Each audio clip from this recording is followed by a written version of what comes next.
I was born in 1947, and my mother and the father was just come back from the war, obviously, my mother, and then I was born. And he decided he'd like to have a place at Albury, so he got a bell tent behind the pub, which was fairly good, really. And then we had American frame tents, because the Americans was obviously leaving Europe, and they left a few of the tents behind. And there was also around the caravan field, around the Royal Hotel, railway carriages and wood nuts and that sort of thing, you know.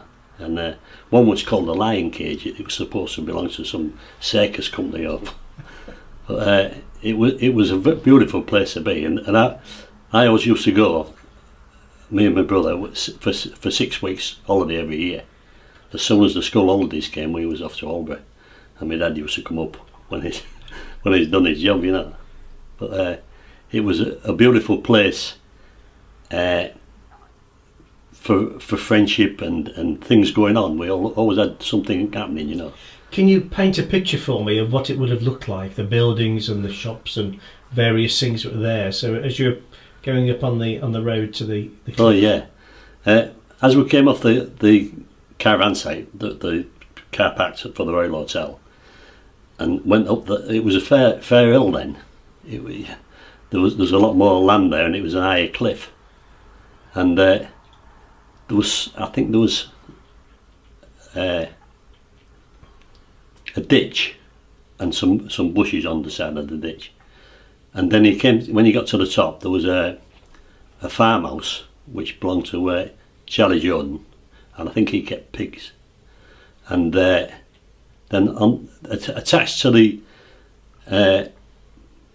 farmhouse, there was a lifeboat station. So that was for looking after people but the space after that between there and the cliff top was once used for fairground rides. It wasn't really big, but it had room for a waltzer and a couple of swings and stuff like that got put on in this summertime. Across the road from there, there was a cafe amusements, which was a very long building, and it was run by the people who eventually had the Royal Hotel. There was I've forgotten the name now. It'll come to me. Joyce.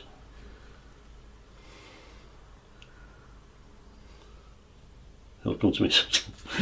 But, it doesn't matter. Yeah. That's fine. But there was handrails near the cafe for queues for the bus that came, and a large number of people used to come on weekends and on bus from Hull and come and spend the day at Albury. There was steel steps down at one time, which was fairly. The cliff was fairly high then. It was a bit, and obviously people went down on the beach from there, and the people who had the cafe would take trays of tea and sandwiches down for them, and obviously, I think he hired deck chairs as well. So wasn't there tell me about the bike storage that was there, because there were a lot of bikes used to go to.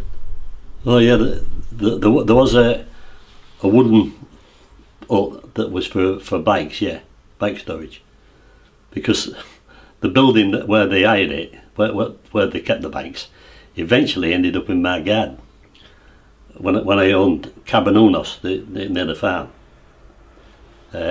which was a wooden bungalow that I'd bought off the farmer, you know, the landowner. And what was I up to? Yeah, tell me about the sports days. Oh yeah, the sports days was very good, but there was obviously the racings, not very long races, and egg and spoon races and sack races, and it went to age groups, and then every time there was a sports day, there was sort of like a performance at the end to have everybody laughing, and the men got dressed up, and they did a comedy act, and it was fairly good really. My uncle, he was a comedian in the clubs, you know, and my dad and lots of and some other of his friends were all real close really, and they got an old car and they had it on the cliff top, and they had me in it as well. I was had a policeman's hat on and a false moustache. I think I was about 9 years old, and I was sat on my uncle's knee, I think, and he was steering, but we went from the cliff top. He just pushed it. I think it didn't need engine or anything. And got to the pub and pulled into the pub yard, and the sports day was on the field, and there was supposed to be some bad people robbing things, robbers there, and we were supposed to stop that. It was the Keystone Cops, so we all jumped out of the car and. You told me a story about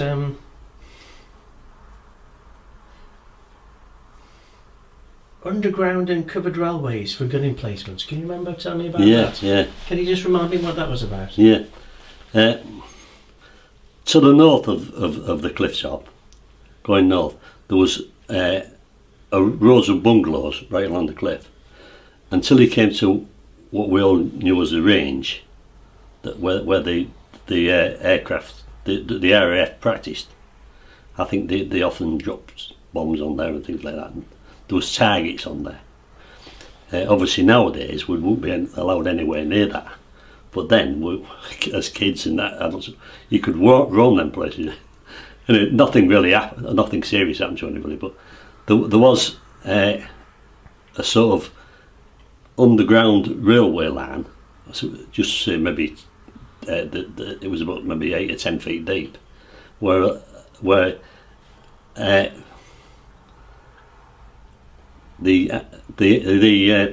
shells for the guns could be taken to the points where the guns was, you know. Right. So. And you used to play there. Well, yeah, we used to. Obviously, we used to be all over the place, but it was absolutely full of brambles. And especially in the summer, everybody was in for the brambles. You mentioned something about the story of a car being on the road which had dropped below. Oh yeah. Could you tell me about that? Yeah, there was to the south from the cliff top. There was 3 rows of bungalows, and then at the end there was by that time, there was the caravan camp had been put on there by the council. It was a council caravan camp, and they had a path from the caravan camp, and it went up past these bungalows to the cliff top. But sometimes there would be some erosion, and some one or two maybe would fall over. But this man had his car on the drive. It was just a sort of handmade drive that people had made, and his car was on the drive and his bungalow was still. So I think they rescued it in the end, but I don't know. So I mean, obviously the place has changed out of all recognition as far as you're concerned. Oh yeah. What do you think of when you go to Walborough now and go up to Seaside Road? It's a complete mess. I mean, there's a caravan camp there now still, but it's been privatised now. And it has been for 20 years probably, but it's the state of some of the bungalows now, and it's not very nice at all. I don't think. I mean, considering what you said it used to be like, it's a bit of a ghost town now. It is, yeah. And they advertise the caravan camp in the Yorkshire Post every week. How wonderful it is, and you used to drive up there. Yeah. So, what was the relationship between the people at the cliff top and the people in the main village? It was always fairly good. My father and his friends. My father was always a drinker. He never drunk when he wasn't in a pub, but when he was, he had a few. But he was a very friendly person as well, and he would always be prepared to help anybody, you know. And it was the people in the village in the elm tree used to play darts against the people in the Royal, and they used to play games together, you know, dominoes and stuff like that. So, do you remember what it felt like to know that things were going over the cliff? I mean, I guess you come back some summers and things would be gone, would they? Is that how it Yeah, was? yeah. Odd times that would happen, yeah, but it was something like 2 metres a year, I think. And sometimes you could go a while without noticing it, and then it would all sort of happen at once, and a big pet would be taken, sort of thing. So at what point did you stop going there? When did you stop having your cabin? Well, I had my cabin. Now, when I had my accident, I went to live in it, and until 1997, and then we moved. No, 97. We moved into the village, into an house down East Newton Lane, which was very nice, really. But so that's say how long ago. I left Oldbury about 18, 17 years ago, right? I left Oldbury 6 years ago. I left the second house where we'd been for 10 years. Right. Yeah. So were you sorry to go? Yeah, I was really, but the reason I came here is because of my wife's illness. Right. Okay. And I thought this would be the best place for us, but I think and it is basically, Edin's a nice place, and she's in a care home here, so That's good. yeah. That's great as far as I'm concerned. Is there anything else that you want to talk about the coastal erosion or how villages have changed or anything like that? Is there anything else you can... Yeah, well, there was a lot of noise from aeroplanes there in the summer. I mean, breaking the sound barrier and all that, and the noise. But that was part of the place, you know what I mean? It was a good thing. And that's a thing, you say part of the place. What did the locals think about the coastal erosion? Because it's quite a thing to have to live with, isn't it? Oh, yeah. Oh, well, obviously, a lot of people, obviously, whose families had lived there for centuries and things, they'd always been used to that sort of thing, because there was villages lost, weren't there? So, and I think Albury was, the old Albury had fallen into the sea, and there was a new Albury, you know. So, but that's how things went, wasn't it? It just seems to be they live with it and accept it as something Yeah. that happens. But it's strange to think that there was a whole other village there, wasn't there? It was amazing how many people lived in these wooden huts on the cliffside. I think possibly some of them, because of the bombing and all, went to live in wooden huts, but it was a fair sized community, really, and fishing was the big thing for a lot of people. There was quite a few people had boats and things, you know. Right, was that commercial fishing or just fishing for just pleasure? people that fishing for pleasure. Pleasure, right. They had a like a thing on the cliff with cables down, and you could put your boat, fasten the boat on the top of the cliff, and lower it down on this cable, and it'd land on. They had some sort of something anchored in the beach for it to fasten to. And when you came back with your boat, there was an A35 engine in this thing, and it would lift the boat up and bring it back. So it was well geared up for everything, wasn't it? But that was just made by the men who holidayed there. You know what I mean? Right. Yeah. So it was a right. So did a lot of people who ended up living there just used to go there for holidays originally? Yeah, Is it? I think so. Yeah. So how long did you live in your cabin for? Well, I bought it in 1983 because I had a caravan, and I thought I wouldn't mind the bungalow really. And I was walking past, and there was two ladies cleaning the windows. So I went and asked them if they would sell it to me, and they said, "Oh, we'll think about it." And then they came to see me. It was George Cayley and his wife and her sister who saw me. And George Kelly was the man who owned the land and everything, you know.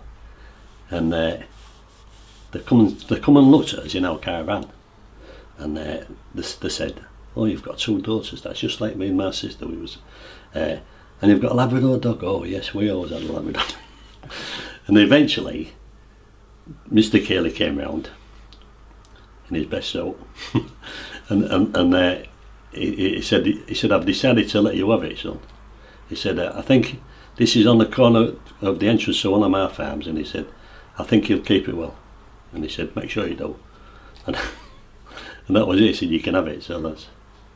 And then he came back and to let me in, and he brought a lubrication oil in a can, and I squeeze it around the hinges, you know. And the inside was sort of, the flooring was covered, but underneath the flooring, the covering, there was old newspapers, and I've got some here still from 1927 when the place was built. Right. So, and is that one still there now? What? Is the cabin still there now? Yeah, it's more or less across from the phone box. Oh, I know. On the corner of the farm. It's still there, yeah. Right. They called it Cabanunos, which is the Cayley's went to Spain a lot, and it's supposedly Spanish for little cabin. Right. Yeah. That's brilliant. He was the man who I say he was losing land there and gaining it around Paul area. So. Did he often talk about how he losing the land off the head there? No, not really. He was a very nice person to talk to, but I don't think he'd put up with anything much really. You know, he was fairly good with us, like. Because it was all their land, so it was more or less their village, wasn't it? Yeah, in a way. yeah. I should think so. Yeah, I think there might have been some more farmers, but I can't remember the names exactly. In the end, the village had a sports field, and they started having carnivals and things like that. But we was always invited, you know, to go down and do whatever there was to do, and that's good. Very pleasant, yeah. Because I get the impression now that there's a bit of not animosity, but that the main village and the cliff top are a little bit separated now. Yeah, I think some people have said yeah. that. Yeah. Well, the caravan camp then was quite a bit smaller. It just went up to the pub, you know, and that was it. But now that the field behind the pub and down towards the village has all been taken up by the caravan camp, and it's a different place altogether, really.